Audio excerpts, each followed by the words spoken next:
Atos capítulo 13, por ser um culto missionário,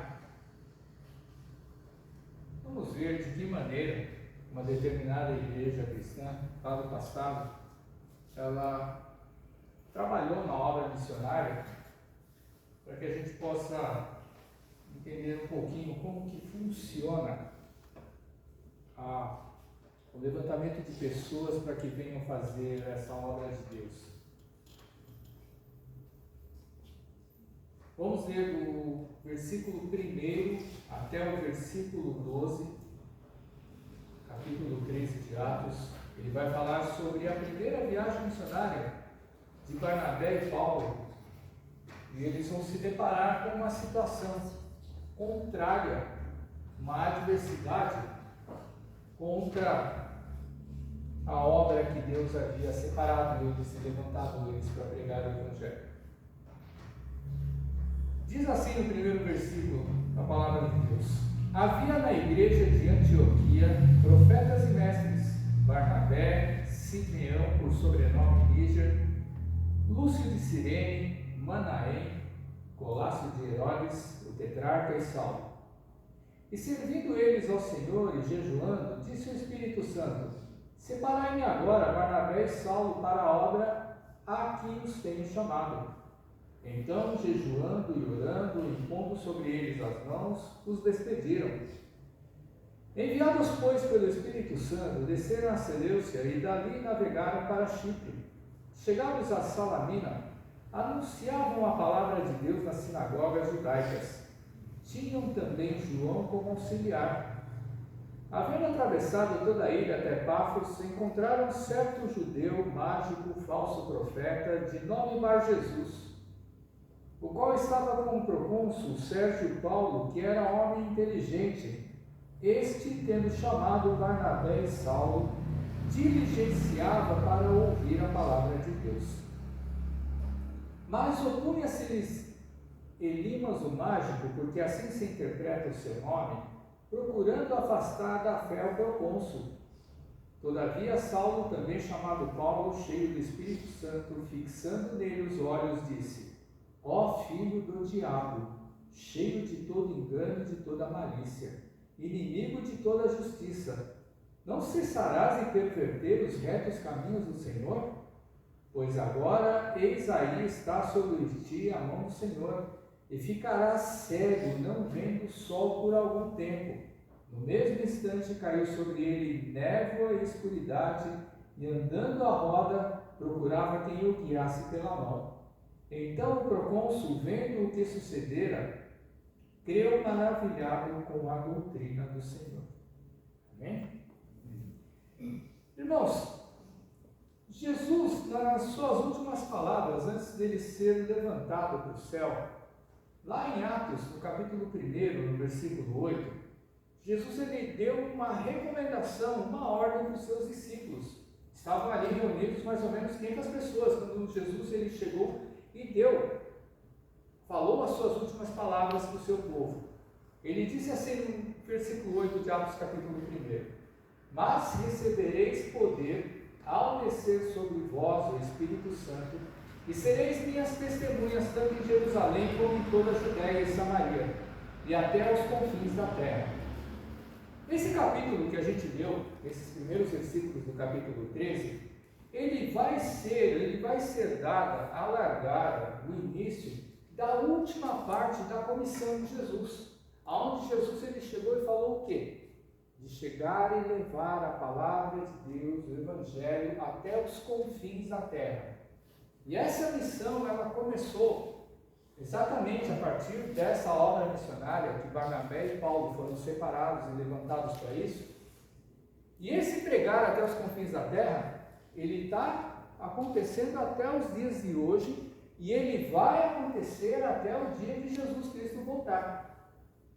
O interessante é que quando a gente pensa que a gente vai fazer uma missão, ou quando nós somos levantados como missionário, a gente pensa muitas vezes que a gente chega assim: eu tenho dom, eu tenho vocação, eu vou e começo a evangelizar, eu começo a pregar. Irmãos, a gente tem que saber diferenciar duas coisas.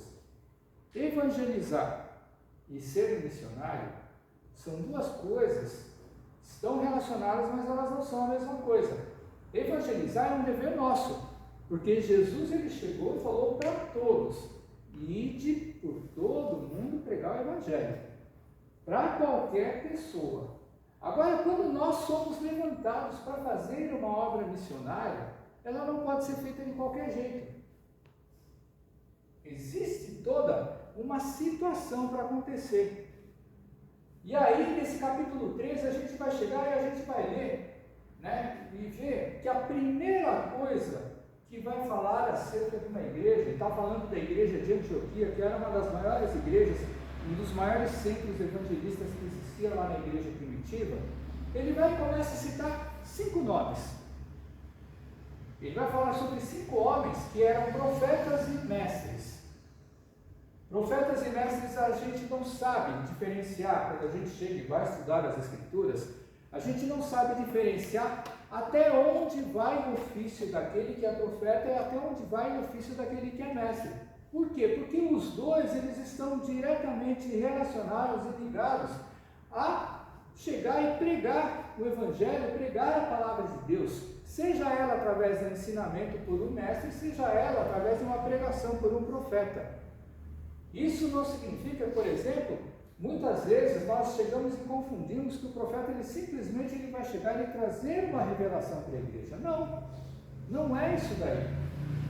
Porque o profeta ele é o quê? Ele é o enviado, ele é a pessoa que foi separada por Deus para chegar e pregar a palavra, é a mensagem principal. Quando a gente chega e a gente vai lá em Coríntios ver o que Paulo ele vai falar acerca da profecia, ela tem que vir para edificar, animar e exortar a igreja. Através do quê? Daquilo que está escrito dentro das Escrituras Sagradas, a palavra de Deus que vai chegar e nos ensinar e nos levar a toda coisa. Mas isso não significa que também não pode acontecer e ter a revelação, tem? A gente vai chegar e ver algumas situações, por exemplo, dentro do livro de Atos, que vai contar sobre a história da missão, a história da igreja, do início da igreja, que foi levantada, que foi iniciada por Jesus Cristo, quando ele chega e fala para Pedro, em você vai chegar e você vai ser a pedra da minha igreja. E aí a gente vai chegar e vai ver, por exemplo, é citado 2 vezes um homem chamado Ágago. Ninguém sabe a origem, ninguém sabe o fim desse homem, mas esse homem ele foi levantado 2 vezes em 2 momentos importantes no livro de Atos. Um pouco atrás ele vai chegar. Ele foi levantado para trazer uma revelação para a igreja, da igreja. Ele chegou e foi levantado para chegar e falar que por um tempo iria existir fome sobre a terra. E a igreja de Jerusalém, ela passava muitas necessidades. Tanto é que Paulo e Barnabé, antes de fazerem essa obra missionária, eles foram levantados para sair recolhendo de igreja em igreja ofertas e doações para levar para Jerusalém. Por quê? Porque ali estava feia a coisa. E uma coisa que a igreja cristã ela tem que aprender, ou que existia lá no passado, quando a gente chega e vai ler Atos 2, vai ver que eles tinham tudo em comum, eles se ajudavam mutuamente, sabe? Seja no partir do pão, seja em ter alguém sobre a sua casa que não tinha casa, mas tudo, dizia na palavra, era-lhes comum.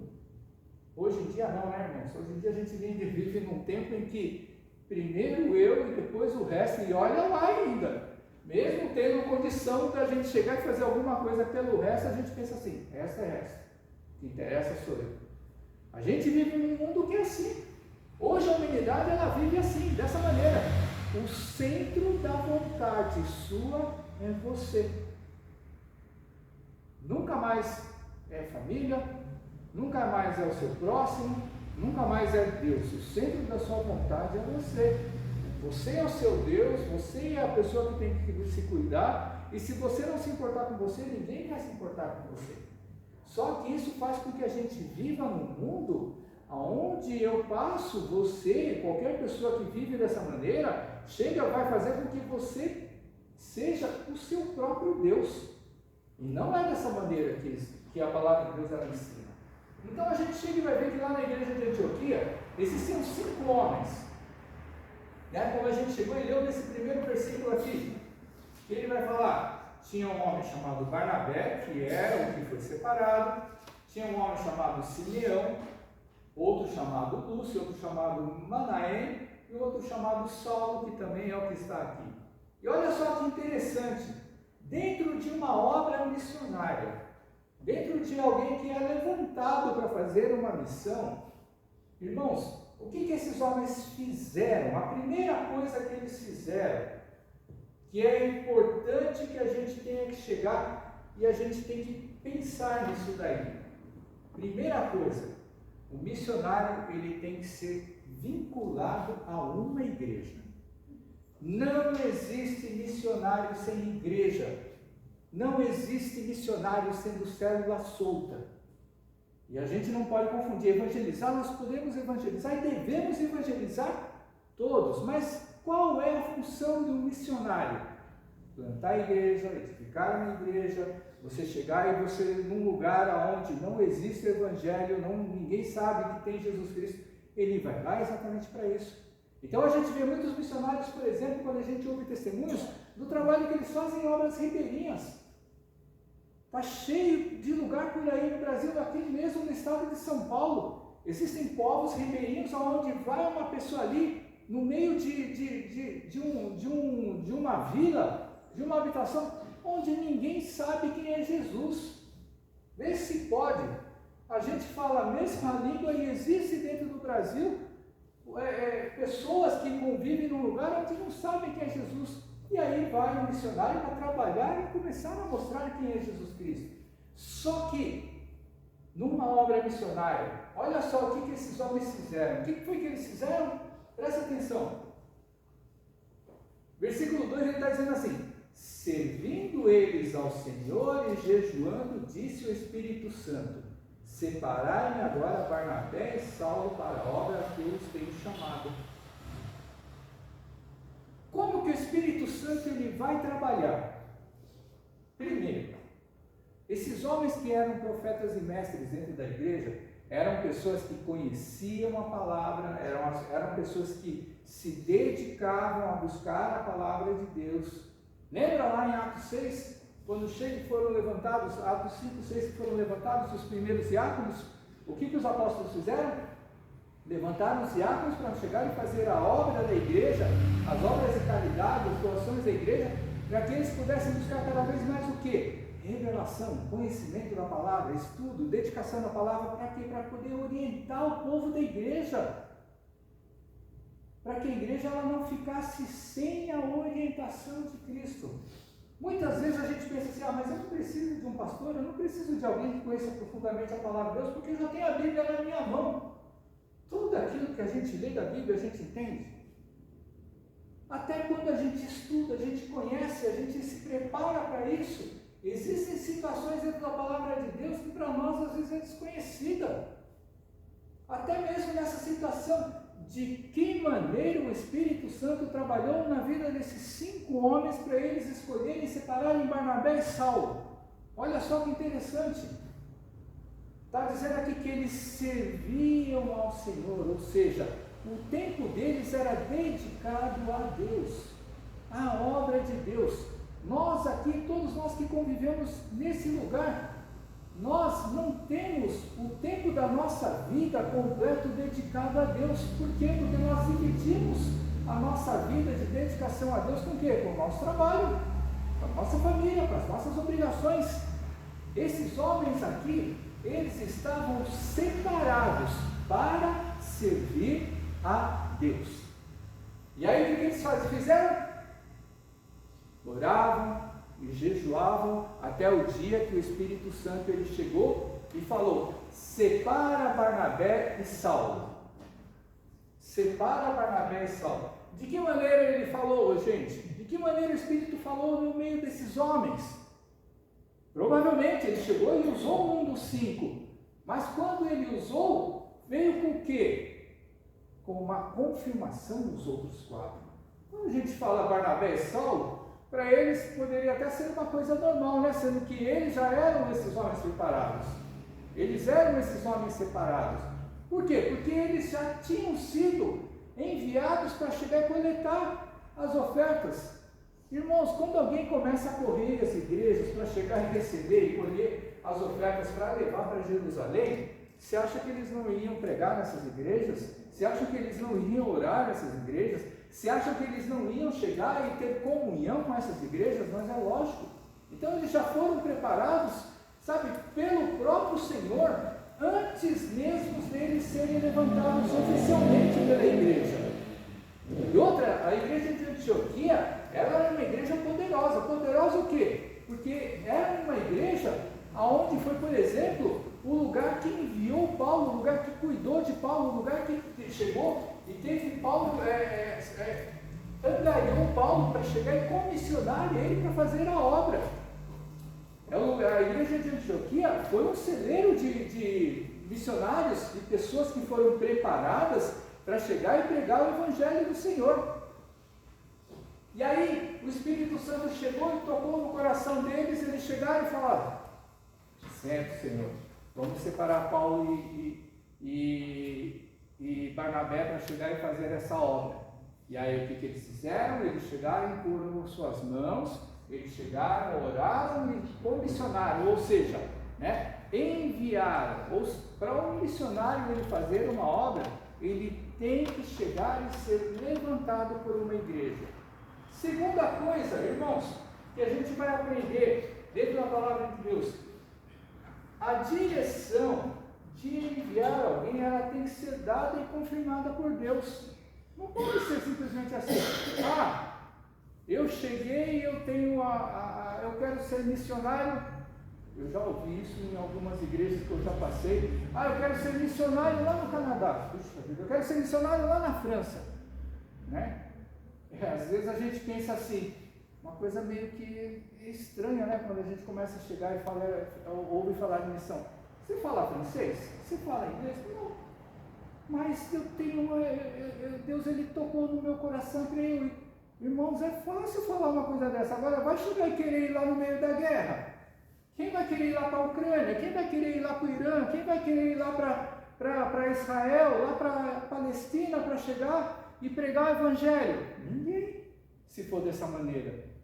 Então a gente vai ver que Deus é quem tem que levantar. Não adianta eu chegar e falar: eu quero, eu tenho essa vocação. Primeiro, irmãos, nós temos um dom. Lembra quando Paulo ele se converteu? Quando Paulo ele se converteu foi o quê? Jesus chegou e falou: eu vou separar você, para que você seja o apóstolo, o profeta, a pessoa que vai chegar e evangelizar os gentios. E pensa que é fácil, irmãos? Pensa que é fácil você chegar e naquela época mesmo você evangelizar um povo que não era judeu? Porque uma coisa era você chegar e falar de Jesus Cristo para o judeu. E Jesus ele veio para o judeu e ele veio para o judeu. O judeu não quis Jesus. Mas aí chega e Jesus ele fala no meio da caminhada cristã, no meio lá da igreja primitiva, ele fala para Paulo: eu te separei para levar a palavra de Deus para os gentios. O que é separar para os gentios? Para chegar e falar para todo o povo que não é judeu. Para todo o povo de qualquer lugar do mundo onde não tenha judeu. Então vocês imaginam, é chegar e falar para povos pagãos. Então imaginem nós, crentes, a gente chegar e imagina as religiões que existem aqui no Brasil que não são cristãs. E você chegar e você ser levantado como Paulo para levar o Evangelho para essas pessoas. Você acha que é fácil? Não é fácil, irmãos. Olha só para dentro da sua casa. Eu, por exemplo, dentro da minha casa, dentro da minha família, do meu lado de pai e mãe, eu sou a primeira geração de evangélico. Aí eu me deparo com gente dentro da família que foi espírita, gente que é das religiões orientais, que é budista, que é messiânico. Olha só como é difícil você levar a palavra de Deus. E quando eu falo do meu pai, vocês já ouviram falar do que significa alguém ser panteísta? Alguém que acredita em tudo quanto é religião, que alguém que acredita na espiritualidade de tudo quanto é religião. Como que você vai falar de Jesus Cristo para uma pessoa dessas? Como que você vai falar do Evangelho de Cristo? Não, mas Jesus ele nos dá. Realmente, Jesus, nós temos tudo ali por direção do Espírito. E a gente vai falar. Agora, se o coração não se quebrantar, como é que a palavra de Deus vai entrar? palavra de Deus ela vai condenar, mas a questão não é condenar.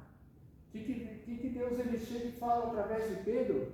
Deus ele quer que todo mundo chegue ao arrependimento, quer que todo mundo venha conhecer o Evangelho, venha conhecer a Cristo e sim entregar a Jesus para ser salvo. Então a gente chega e a gente vê que precisa ter, sabe, a direção de Deus na vida para a gente ser um missionário. Se não tiver a direção de Deus, vai acontecer com muita gente por aí, ser um missionário frustrado. Ele vai para uma nação, ele vai para um povo, ele vai para uma comunidade, achando que vai ser as mil maravilhas, achando que ele vai chegar e pregar o Evangelho e todo mundo vai aceitar Jesus. Porque muitas vezes, sabe o que muita gente pensa e imagina-se a gente dentro da igreja, onde a igreja era o ambiente propício para se pregar.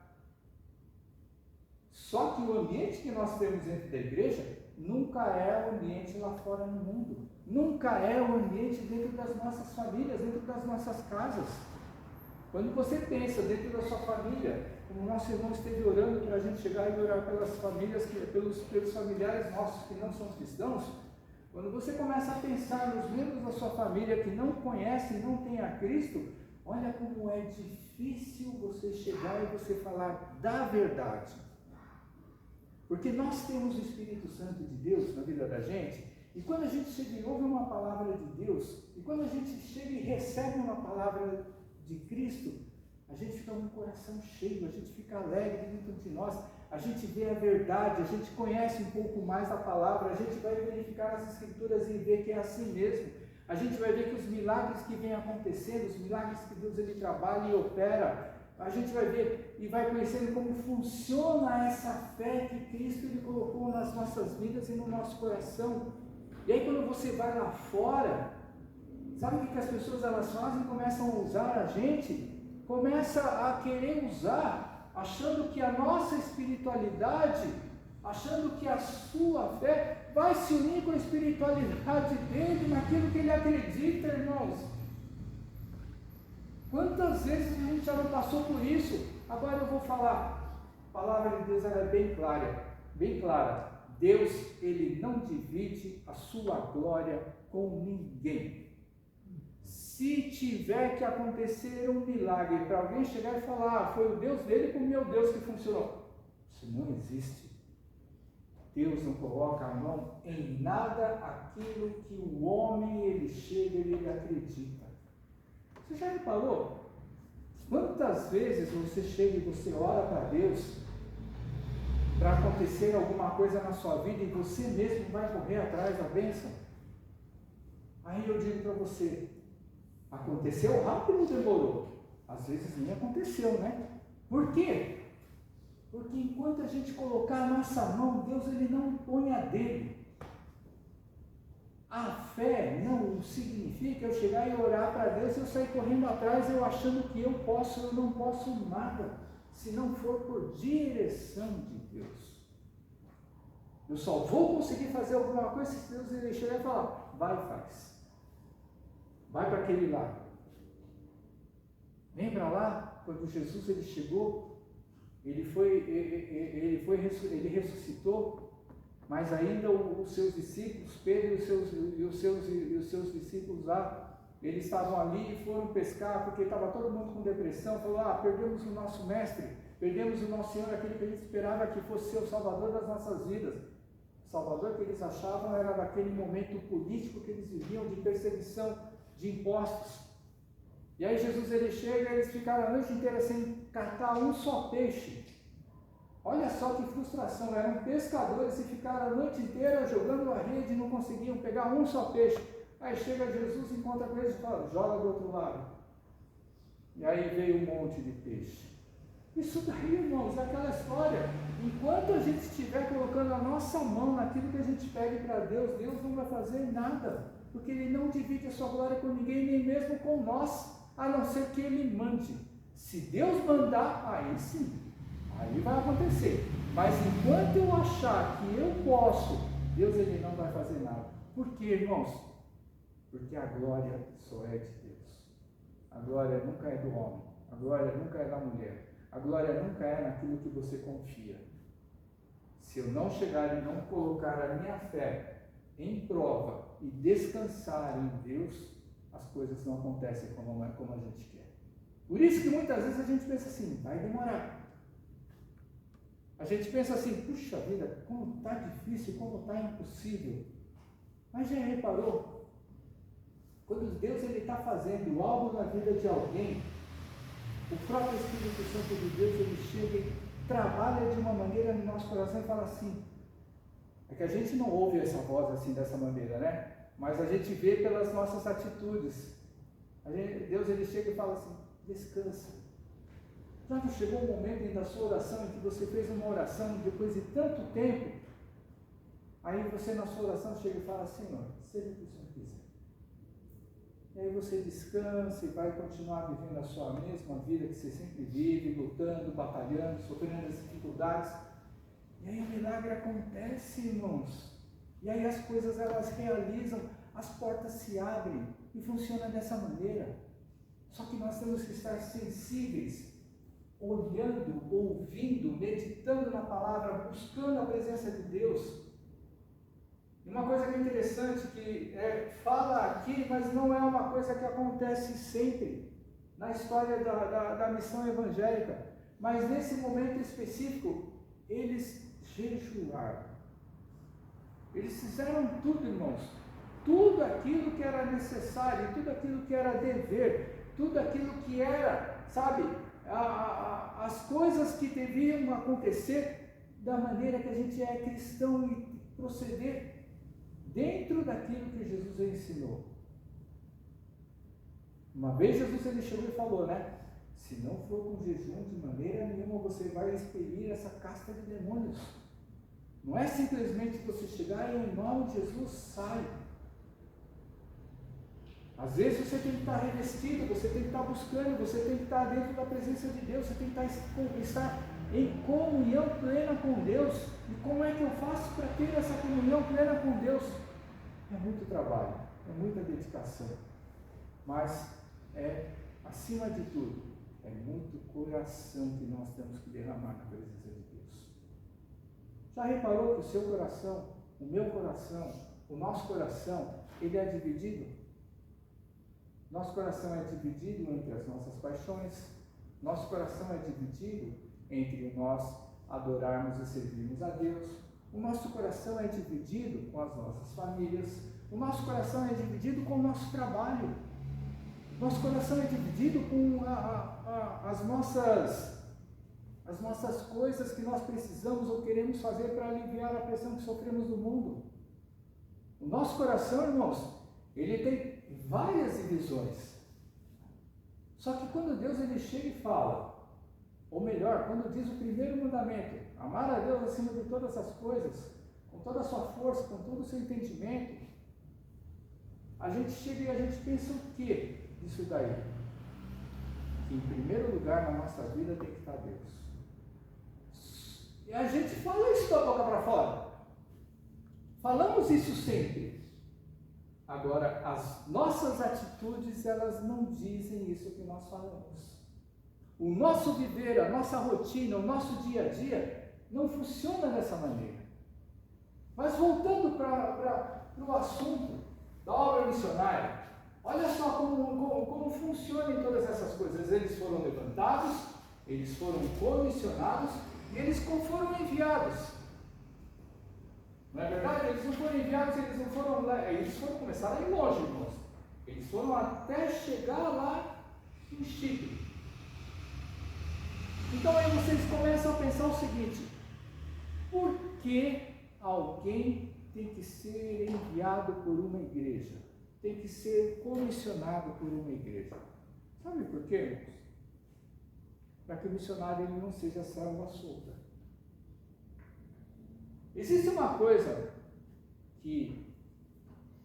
ruim que nós vivemos nos dias de hoje, em que, por menos que a gente queira aceitar, mas a gente detesta receber ordens.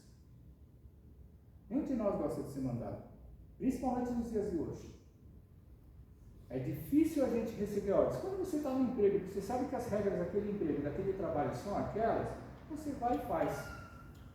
Agora, imagina o seguinte: eu vou ser missionário. Você chegar e você ser alguém que vai levar a palavra de Deus. Se eu não tiver uma igreja que me sustente em oração em primeiro lugar, nada vai acontecer na minha vida. O poder da intercessão, o poder de alguém estar orando por você, e muitas vezes a gente não sente que as pessoas oram pela gente, mas o poder da intercessão, ela faz com que nós tenhamos um revestimento de Deus, que muitas vezes sabe que nós não acreditamos na força que nós temos no nosso dia a dia. Sabe quando você chega e você luta e batalha o dia todo, um dia pesado, farto e duro, e aí no final do dia você chega e fala, dá graças a Deus que você chega e você trabalhou, conseguiu fazer tudo aquilo que você precisava fazer, graças a Deus deu tudo certo, né? Você cumpriu lá as suas obrigações, você está cansado, e aí você chega e fala, puxa, eu não sei como é que eu consegui passar por esse dia. Isso daí, irmãos, tem gente orando por você. Mesmo que você ache que não tem, existe uma igreja, existem pessoas que são levantadas para interceder por sua vida. E a gente, muitas vezes, não sabe que existem essas pessoas.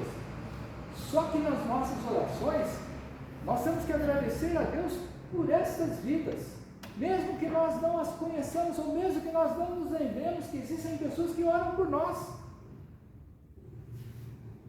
Porque a oração é a base de tudo, irmãos. A oração, ela é o elo, o canal de comunicação com Deus, seja por você, seja para você, ou seja por qualquer outra pessoa. Mas é o nosso canal de comunicação com Deus, e tudo começa na oração. E ainda mais, uma igreja, ela comissiona um missionário para quê? Você já imaginou você ser uma célula solta para fazer a obra de Deus aí fora no mundo? Mesmo que seja aqui na nossa cidade. Irmãos, nós temos que prestar contas. Se a gente não prestar contas, vira baderna. Isso funciona em qualquer lugar. Em qualquer lugar, em qualquer sociedade que exista, todo mundo tem que prestar contas. Agora, eu acho um absurdo quando a gente chega e fala da igreja de Jesus, e cada um faz da maneira que acha que deve fazer. Se nós estamos vinculados a uma igreja, não importa qual a denominação, irmãos, mas se nós somos vinculados a uma igreja, e eu chego e saio para fazer uma obra, e vou levando o nome de uma igreja, irmãos, eu tenho que prestar conta para a igreja. Não existe isso. Se Jesus, que é Jesus, ele prestou contas para Deus, por que nós que somos nós não temos que prestar conta para a igreja que ela vem de Deus? Ou que ela é um braço de Jesus nessa terra para fazer a sua obra? Aí sabe o que acontece? A gente começa a ver um monte de coisa estranha aí fora. Um monte de gente achando que a igreja é assim, que a igreja é assado, que aqui é assim, que ali é assado, e que aqui é liberal, aquele outro não é, aquele é mais suave. Evangelho é um só. A palavra de Deus é uma só. Agora, como eu consigo chegar e falar que o Jesus que eu estou pregando aí fora é mais light do que a outra igreja, do que o outro evangelho, se a gente usa a mesma palavra de Deus? Irmãos, uma coisa que Deus ele chega e fala na sua palavra é sim, sim, não, não. Jesus ele falou isso daí. Não existe o ser. Ou é ou não é. E se eu não presto contas para uma igreja, eu sendo um missionário, de que adianta? Pode ser que eu esteja falando de uma maneira errada, pode ser que eu esteja misturando o Jesus que eu conheço com outros deuses, e as pessoas acham que é tudo muito natural. Vivemos um tempo em que Jesus ele está em tudo quanto é lugar. Tudo quanto é lugar que eu digo assim, né? Ele está numa casa de show, ele está numa casa de espetáculo, ele está no meio de um evento social, ele é misturado com outros tipos de religiões e outros cantores. Hoje em dia vira uma bagunça só. Aí você não sabe mais quem é quem. E quando se fala em, por exemplo, um culto, uma missa, uma reunião ecumênica onde se junta todas as religiões para falar de Deus, e aí vai os crentes lá no meio, né? Para falar da mesma coisa, onde nós somos todos iguais. Somos todos iguais porque todos nós somos homens e mulheres formados e criados por Deus. Mas quando chega e fala em crença, eu não tenho como misturar Jesus com ninguém. A palavra de Deus, ela é clara, ela não deixa margem de dúvida. Então é por isso que tem que se prestar contas. Mas aí Paulo e Barnabé, eles foram enviados, eles foram chegar e pregar a palavra de Deus, e todo mundo, quando vai evangelizar, todo mundo pensa assim, na primeira vez, ou quando você chega e você é comissionado para um determinado lugar, você pensa assim, vai dar tudo certo, porque Jesus ele já está à frente. A gente pensa assim nas nossas orações, a gente faz assim nas nossas orações. Acontece dessa maneira? Irmãos, na nossa vida, quando a gente chega e planeja uma coisa muito bem planejada, seja num negócio, seja numa família, até os irmãos deram testemunho aqui de família, sabe? Quando a gente planeja tudo direitinho, tudo certinho, tudo conforme Deus ele nos ensinou. E aí acontecem algumas coisas na vida da gente, que se a gente não tiver firmado na fé, a gente entra em desespero. Aí quando a gente entra em desespero, sabe o que acontece? A gente começa a chegar e buscar solução para todas as coisas. A nossa cabeça, que pensa muito rápido nos dias de hoje, é interessante que a nossa cabeça ela pensa muito rápido, tá? Parece que não, mas se você for lembrar das suas decisões, se você chegar e compartilhar com seus pais, por exemplo, nas decisões que você chega assim, você chegou e tomou muito rapidamente, se você compartilhar com seus pais e forem lembrar do passado, vai ver que os seus pais, pelo menos, eles demoraram um mês para decidir uma coisa. E hoje você chega e pensa em alguma coisa que você quer fazer. Você vai lá na internet, procura lá no Google, tudo aquilo que você precisa saber, meia hora pesquisando, você já decide o que você quer fazer. Funciona desse modo, a gente pensa muito rápido. Aí eu vou falar para vocês, tem até um ditado que diz, né? Quem pensa rápido, quem come rápido, passa mal, um negócio assim, né? E aí a gente pensa o seguinte, a gente se esquece que Deus, ele não trabalha conforme a rapidez desse mundo. Um dia para Deus são 1000 anos, e 1000 anos podem ser um dia. E a gente está correndo tanto no mundo, a nossa vida é tão corrida que hoje já é dia 21, né? 21 de maio. Há pouco tempo a gente comemorou a passagem de ano. Já estamos batendo a barreira do primeiro semestre fechando. E para nós entrarmos já correndo para o segundo semestre do ano, o tempo está passando rápido demais. Por que o tempo está passando rápido demais? Porque você está correndo em todas as coisas na sua vida, isso independente da sua idade. Independente da sua idade, você está fazendo muito mais coisas do que você fazia há 10 anos atrás, há 5 anos atrás, há 3 anos atrás. E aí quando você começa a tomar decisões muito rápidas, o que acontece? Os rombos são maiores, os problemas eles são grandes, e às vezes a gente não consegue resolver. É por isso que nós temos que ter, falando de missionário, a retaguarda de uma igreja que nos dá assistência, que nos aconselha, que nos direciona e que vai estar orando para que Deus ele chegue também te ajude na direção daquilo que você quer fazer. E aí, assim só? Não? Porque essa situação, ele nos faz lembrar da nossa família. Quantas e quantas vezes, eu vou falar de mim, não vou falar dos filhos hoje, mas eu vou falar de mim. Quantas e quantas vezes eu, ou alguém que é que nem eu, no passado, quando foi mais jovem, tomou uma decisão sem conversar com o pai e a mãe? Quantas vezes? Várias. E aí o que aconteceu? Quebra a cara. Quebra a cara. Agora, quantas vezes a gente chega e tomou uma decisão e a gente demorou para decidir? Mas não é que demorou porque largou. Não, demorou porque começou a analisar uma coisa, começou a esperar outra, começou a chegar e orar, né, se a pessoa é crente. E aí você vai ver que Deus, ele começa a trabalhar no seu coração de uma maneira, sabe, onde faz com que a sua visão ela aumente. O Espírito Santo de Deus, ele não decide sobre a sua vida, deveria, né? A gente sempre pensa assim, o Espírito Santo decide sobre a minha vida. Ele só vai decidir na vida da gente quando a gente está em comunhão plena com o Senhor. Porque aí você ouve a voz do Espírito e aí você segue.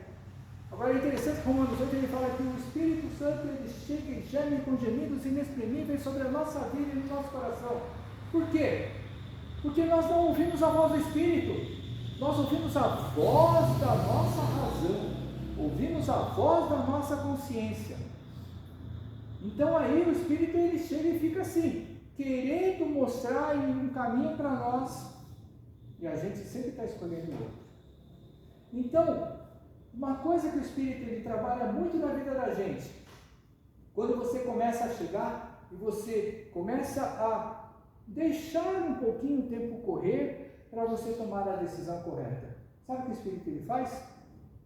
Ele começa a ampliar o seu campo de visão, já que a gente não consegue ouvir a voz dele, mas dentro das nossas situações do dia a dia, o Espírito de Deus ele trabalha de uma maneira em que ele começa a abrir o nosso campo de visão. E quando você pensou numa coisa há um tempo atrás, numa única direção, o Espírito ele mostra aqui, mostra ali, mostra ali, mostra ali, mostra ali, mostra para cima, mostra para trás, para que pelo menos quando você tome a decisão, você tome uma decisão com sensatez.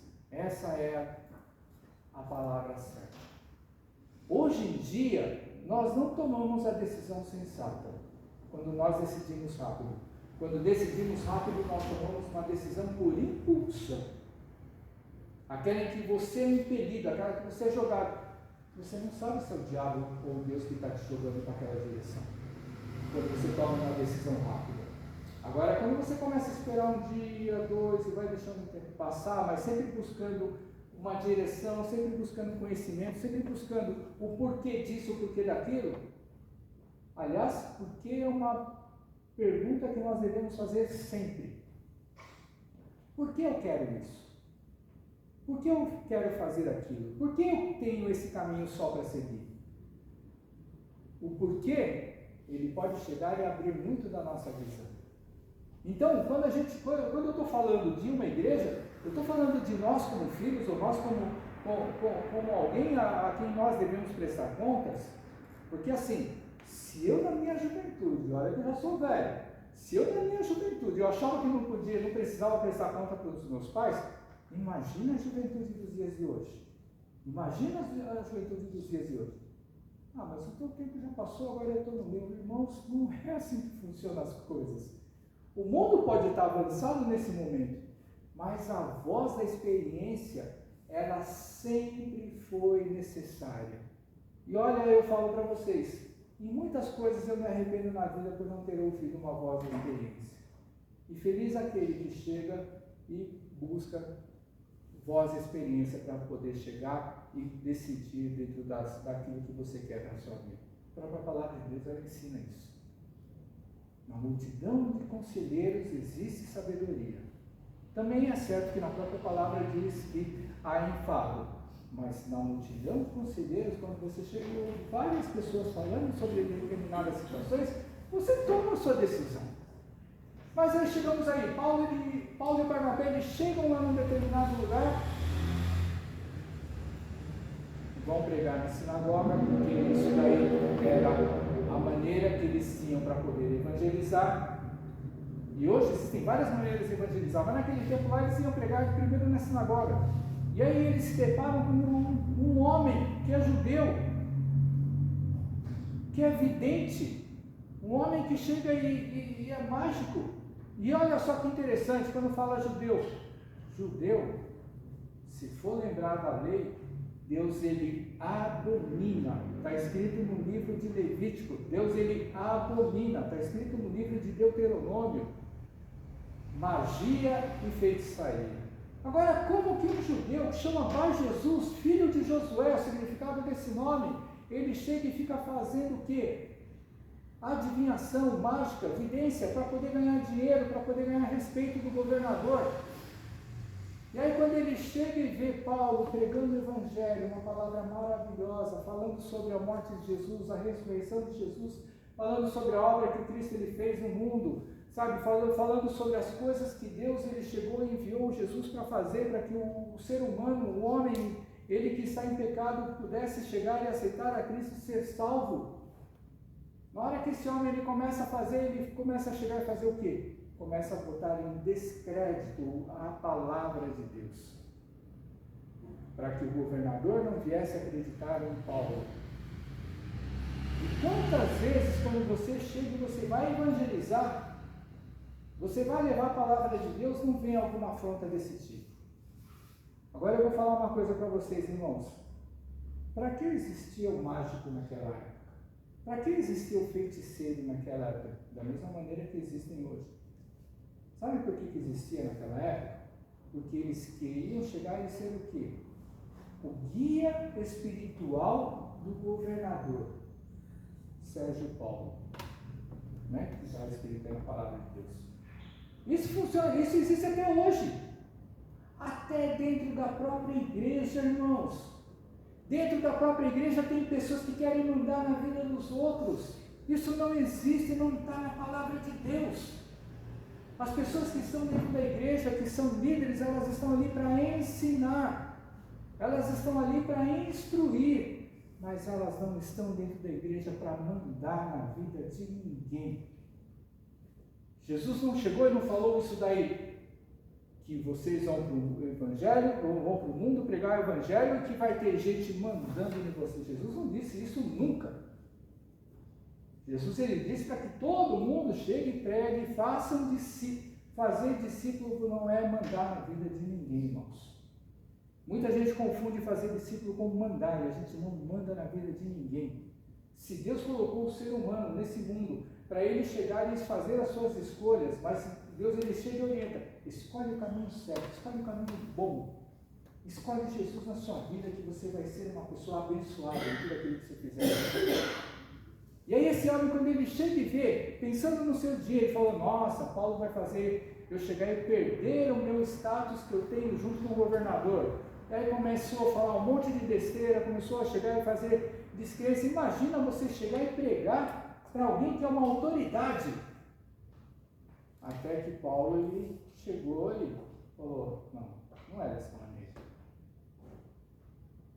Agora, quando Paulo ele chegou e falou, ó filho do diabo, você está querendo chegar e atrapalhar os caminhos de Deus. Quando Paulo ele chega, você vai ficar cego. Não é porque ele chegou e ele tinha essa autoridade para chegar e botar uma maldição na vida daquele homem. Não. Isso me faz lembrar a gente, no capítulo de Marcos, quando diz, ele chega e ele fala sobre o comissionamento. Em meu nome, aqueles que crerem, expulsarão demônios, falarão outras línguas, chegarão e se beber coisa alguma mortífera, mal nenhum lhe sucederá. Paulo, quando ele chegou e ele falou lá que aquele homem ele ia ficar cego, aquilo serviu de sinal para que o governador ele pudesse chegar e acreditar em Deus, não em Paulo. Olha só que interessante. Vai dizer que esse homem foi a primeira autoridade que aceitou, parece que foi até a única autoridade que aceitou e creu em Jesus, lá naquela época. Por causa do milagre que Paulo fez, mas ele chegou e ele não acreditou no Jesus de Paulo, mas ele acreditou no Jesus que Paulo pregava. Existe uma diferença muito grande quando a gente prega o Evangelho, porque o Evangelho que nós pregamos não é o Evangelho meu, o Evangelho seu, o Evangelho que nós pregamos é o Evangelho de Jesus. E quando a gente anuncia Jesus e leva Jesus para as pessoas, e nós temos esse poder e essa autoridade para a gente chegar e olhar, expulsar e fazer com que a cura, a libertação ela venha acontecer, não é por causa da gente, mas é por causa do nome de Jesus que tem que ser glorificado em todas as coisas. Então olha só que nessa obra missionária, os desafios eles vão acontecer. Da mesma maneira que a gente leva a nossa vida, desafios eles vão acontecer. Mas o que nós temos que ter, irmãos? Fé. Nós temos que chegar e buscar, meditar na palavra de Deus, conhecer cada vez mais o Jesus que nós servimos, para que possamos levar esse Evangelho de cura, de libertação, de salvação, e que as pessoas elas venham a conhecer um Jesus, não eu, nem você, que elas venham a chegar e ter encontro de Jesus na vida deles, para que eles venham a chegar e servir o Rei da Glória. E nunca nós venhamos a mandar na vida de ninguém. Nós não temos poder, direito e nem autoridade para mandar na vida de ninguém. E isso é uma coisa que muita gente precisa chegar e ter consciência disso.